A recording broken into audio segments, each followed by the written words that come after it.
first commentator that said, this woman is going to make it back to Los Angeles. I just saw her coming. So she's not that shrewd. And unfortunately, right now, that sort of politicking is not finding a home in America. We don't want bad faith actors. We don't want a bunch of people that are going to opine about racism and sexism and misogyny. We want people that are being honest about the fact that we have a lot of issues in this country and we're not going to beat them by hating one another. And so she's not a perfect fit. Like I said, she caught a moment, and there was very much a government incentive to cause so much division with BLM, but she's not going to run in politics. She's very happy where she is in a multi-million-dollar mansion, lunching with Oprah. That was her dream, and she got it. No, you may be right. I mean, I must admit, I'd always thought there was a political ambition, but maybe you're right. And yet, you know, when it comes to whichever company they work with, Netflix, whoever it is, they've been paid all these large sums of money to produce little content or a load of rubbish. At what point does Los Angeles wake up and say, you know what, these guys are no good? I think that's starting to happen now. I mean, the executive over at Spotify pretty much said that these are a bunch of lazy people with bad ideas that feel entitled to money. It's the ultimate entitlement is what you're taking a look at. And I don't know if any person listening to this program actually took the time to listen to the podcast that she produced on Spotify. I did. It was a source of great humor for me. And I played some of those tidbits on the show. It's weird. It's raspy. It's her talking about her dreams, talking about, you know, the patriarchy and feminism and just all of the buzzwords that get you invited to the right parties in LA. But there's no substance behind it. And as I said, the reason why it failed is because people want authenticity. And unfortunately, they aren't getting that from this couple anymore. So they're just going to keep being shuffled from award show to award show, given awards for basically doing absolutely nothing but acquiescing to a government narrative. It's quite pathetic, and it's sad because Harry was so well liked. You know, he was kind of like the bad boy prince. People liked him because he seemed so authentic, and now he was loved. He really was. Yeah, he was. I loved him. He was the good looking. He was good looking. He was charming. He did his tours in Afghanistan. He was in the front line. He was fun. He had lots of pretty girlfriends. He'd go down to the pub. He'd do things Candace, that most young lads either do or would like to do. I think, actually, and I remember asking my daughters when they were teenagers, early teenagers, what they thought of the royal family. They both said, oh, the royal family, it's so cool. Now, I'd never thought of the royal family as cool, but Harry did make it cool, didn't he? He did make it cool. And then all of that went away, and he became very whiny. And he went the way of what we call modern psychotherapy, where therapists sit across from you and tell you that every little thing that ever happened to you makes you a special victim. And no matter how horrendous you act, once you receive that status of victimhood, everyone must understand. And that was the thing for me that I thought was just so disgusting, was, utilizing Princess Diana, someone who was very well loved in America, and pretending that you were speaking for her from the grave, which is something that Meghan Markle did. This Freudian transfer of, I'm now Princess Diana and I must be saved. It's sickening and manipulative. And her reasons for doing that was she thought that it would reserve her as untouchable, as if any person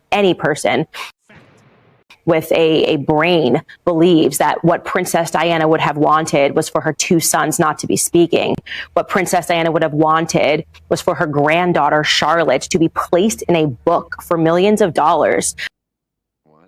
Right? She threw a temper tantrum and upset Meghan, and Meghan cried in a heap on the floor. This is written in Spare, throwing your niece under the bus. Let's just dissolve that illusion that Princess Diana would have been okay with that, because she would not have been okay with any of that. Now, Nigel, I would argue it's actually Harry and Meghan who have been stoking the culture war for the past 2 years by allowing this false narrative that the British royal family is racist to travel around the world, when clearly Harry doesn't actually believe that. First things first, you can only reconcile when one side stops firing on the other. But at the moment, Harry and Meghan are putting senior members of the royal family, wait for it, under a 24/7 bombardment they can't possibly reconcile until that stops and there is a short period of peace. That's the first point to make.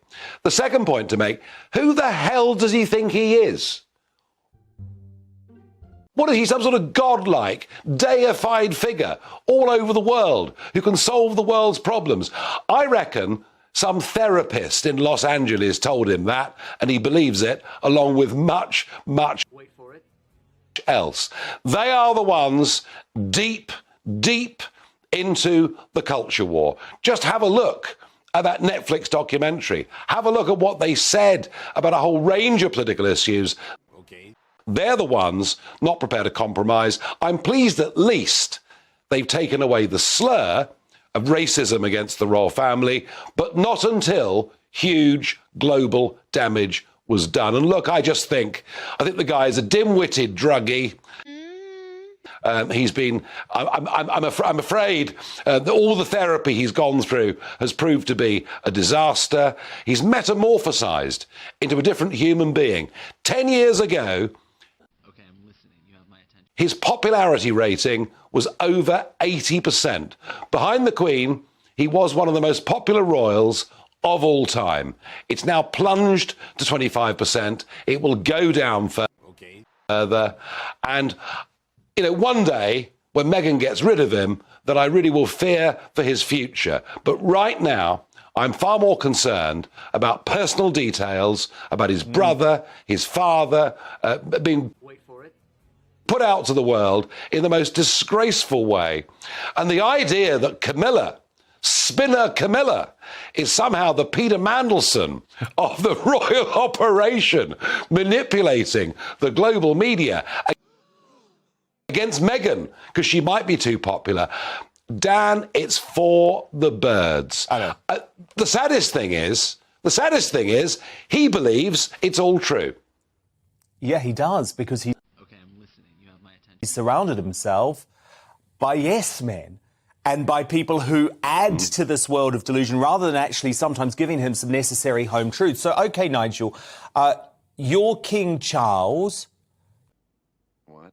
You're Prince William. How do you deal with this guy? Because they hate him now, Nigel, or they hate what he's doing at the very least. I think Charles actually wants to reconcile. But from what I'm told, William sees absolutely no way back. This is nuclear level anger from William now. So I think that parents, I think parents can reconcile themselves to all sorts of things their children have done. I think when brothers fall out in a way like this, it's forever. I don't see that rift being mended. And if I was William, in his position after what's been said and what's been done, I wouldn't even want to reconcile. So I don't think that'll happen. But I do ask myself a question. Given the moronic thing he said about killing 25 Taliban, if he comes to the coronation, doesn't he present a risk to everybody? Yeah. And the crazy thing is, Nigel, is that he has spent the past 2 years slamming the royal family for putting his security at risk by taking away government-funded cops. And actually, he's done far more now with this Taliban revelation to actually put the entire royal family at risk for a number of years. It's stupidity to the nth degree, isn't it? So actually, I think he has a responsibility to stay away from the coronation, if I'm honest. Yes, I do. He's put the royal family at risk. He's also put every British man and woman in our armed forces at much greater risk wherever they may be serving across the entirety of the world. And that doesn't make sense. Nobody now in the army, which was his second family, will have anything less than contempt for what he has done. He is utterly friendless. He deserves to be. And I just think, Dan, people like you and I have spent too much time criticising Meghan, not recognising that it's Harry himself who has betrayed his family, betrayed his country, smashed as much as he can the legacy of his grandmother, the Commonwealth. He is the real bad actor in all of this. Oh, yeah, absolutely. You can't blame Meghan for this. Absolutely not. This was all the work of Harry. Fascinating. Nigel, it was a brilliant show tonight. And, of course, Nigel back at 7 p.m. tomorrow night here on GB News.